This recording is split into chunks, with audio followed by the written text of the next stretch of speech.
Hey everyone, I wanted to show you how I use Excel to help me make music logs to send to ESPN. One of the responsibilities I have at Tupelo Raycom is every show the engineer will send me the music log for that show, and I have to take it and put it into a format that ESPN can use so that they can keep for their records and pay out the artists that write these songs that we use on air. The first thing that I'll do is I'll take a look at the raw music log that the music playing program we use puts out, and I'll make sure that for every line that says the music started playing, right under that is a line that says the music stopped playing.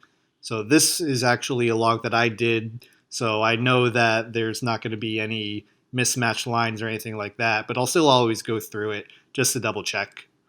Once I know I have a good clean music log, I'll copy that log and paste it into the Excel sheet that I've already pre-made here.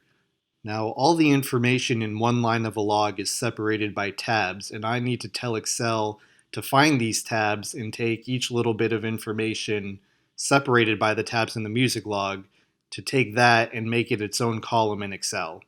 I won't go into too much detail as to how this Excel sheet works because otherwise this video would take about 20 minutes. But the basic thing is in my E column, I can check to make sure that for every line that says song start, right under it is a line that says song end.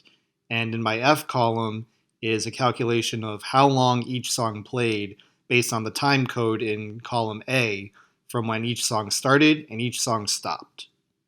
The next step is I'll take each song and I'll look for songs that played for 6 or 5 seconds or less. Usually that means that you're just previewing the song in a commercial break and it didn't actually make air, so of course I don't want to report that song on my music log. After I clear out all the songs that were counted in the last music log that I did, I'll run my macro. Essentially, this macro goes line by line down the music log, and if it's the first time that the track has played in the log, it'll add it into column J. From there, I can use formulas to determine the total amount of time that this track has played and how many times the track is played throughout this whole music log. Again, I won't go into a crazy amount of detail as to exactly how this works just so I can save some time on the video, but for this part of the Excel sheet, the SUMIF formula and the COUNTIF formula were what I used to give me the information that I need here.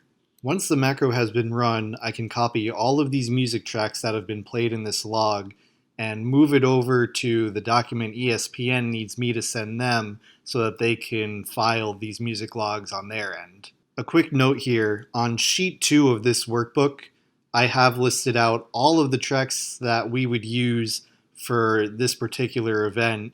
I have all the theme tracks listed out as well as the support music, as well as the cut code and the library that these tracks came from. When I unhide column A and paste all those tracks into that column, VLOOKUP formulas in columns B, E, and F will automatically fill in the information I need based on the information that I put in sheet 2 in that workbook.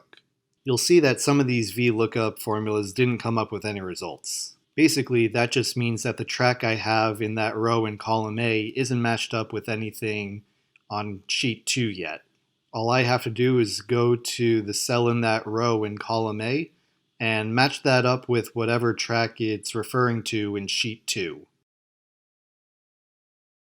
Finally, I'll just copy and paste how many times each track played and for how long it played throughout the entire music log.